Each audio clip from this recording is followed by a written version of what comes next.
Hi, I'm Kim Tasso, and in this short video I'm going to be giving you 7 tips for great business writing. I do lots of writing courses and writing workshops in my work, both for professional people like lawyers, accountants and surveyors when they're promoting themselves personally, and also for marketing and business development people when they are writing persuasive client communications. I've written 7 books now, thousands and thousands of articles. I've run 3 or 4 blogs for over a decade, and I've done technical and ghostwriting and PR writing, and I'm also a journalist. So I thought I would share 7 tips with you. 3 are around the planning side of writing, and 4 are around the doing part of writing. And I thought, as it's a talk on writing, I should do some writing today as well. So my first point really is around audience. Many technical people are so focused on what they want to say that they don't think about who is reading it or what they want to hear or read. So we don't do the telling thing, kind of the telling is selling doesn't kind of work. So empathy is really, really important. We have to put ourselves in the place of our readers and try and imagine what they think, what they feel, and what they really want to get out of reading the piece.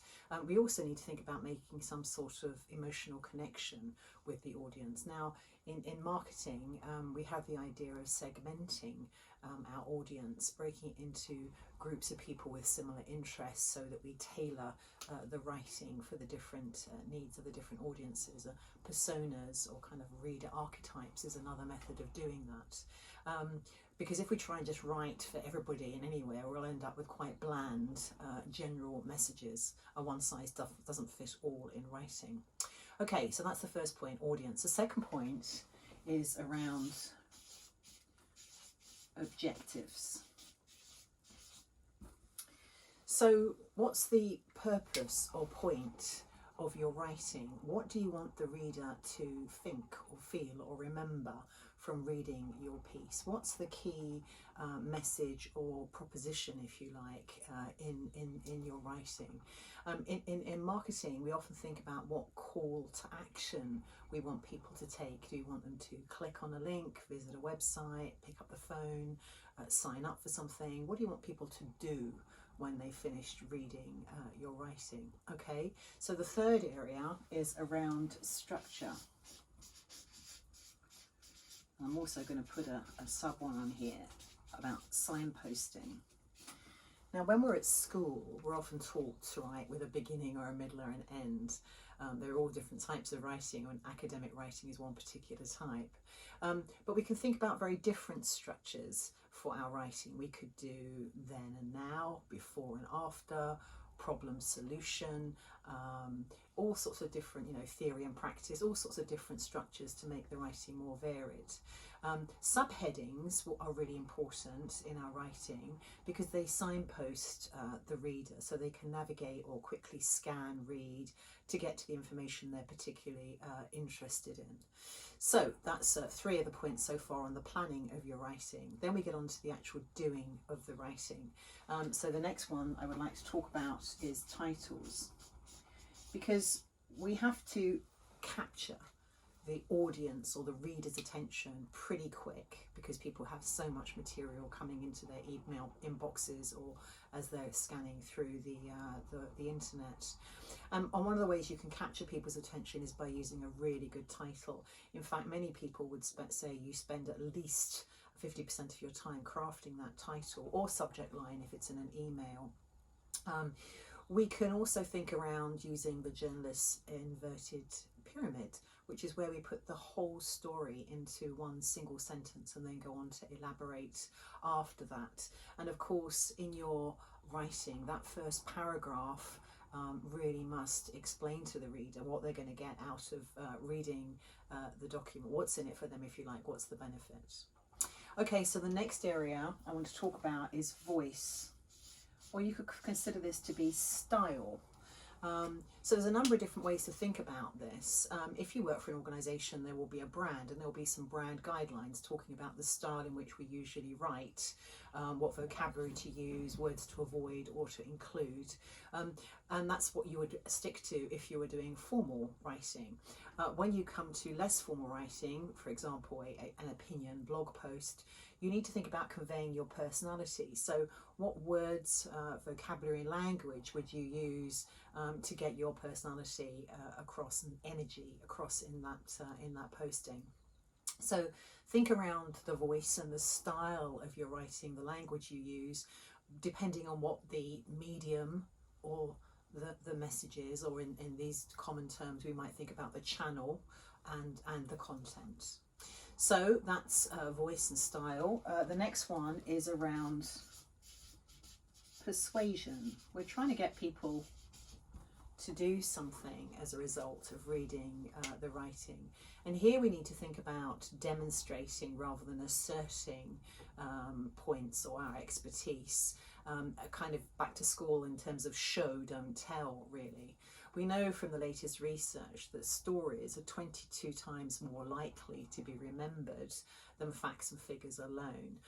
And we can see that with people using stories like case studies and other explanations of what they're trying to get across, examples. Another good way on using the persuasion piece is by using perhaps metaphors. I saw some nice writing recently from a law firm using the metaphor of a disused mind and the explosive shed to talk about GDPR. And of course I've talked before around using the black dog, Bert, as an expression or a metaphor for writing about, say, depression. So we can think about that. Also, when it comes to persuasion, there's a huge amount of psychology on persuasion science, from the original 6 drivers of persuasion from Robert Cialdini in his brilliant book, and more recently to the information we see around decision-making theory and cognitive biases. If you look at any of the material on nudging, you'll get some ideas there. So my 7th one is around being concise. It's definitely a case of less is more in business communication. Why use 7 words when 1 will do? You might need to think about your writing process here. If you plan and put bullet points of what you want to convey, as opposed to just start, speaking or typing into your keyboard, might give you a slightly different way to become more concise. Obviously, you need to think about readability. So the Flesch formula would suggest that the most readable material uses short words, not many syllables, short sentences, no subclauses, and short paragraphs. So to make your writing really readable, that might be what you do. And of course, you need to think about editing. Give yourself some time between writing and reviewing your material, and be brave and get someone else to read it and see what they think and give you some feedback. So I was trying to think of an acronym to help you remember these 7 points, and I had a bit of trouble with them, but maybe you could do better. But from them, I came up by rearranging them a bit with fast cop. So to help you remember this, I have a friend here to help me.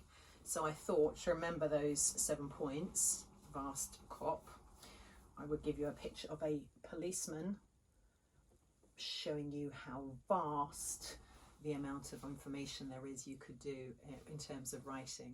So on the website there are lots and lots of blogs with tips and hints on different types of writing and how to be writing, and also I've put a number of reviews of books that I recommend if you're coming to writing for the first time. Thank you very much indeed for watching. Hope I get to speak and meet with you in person very soon. Thank you.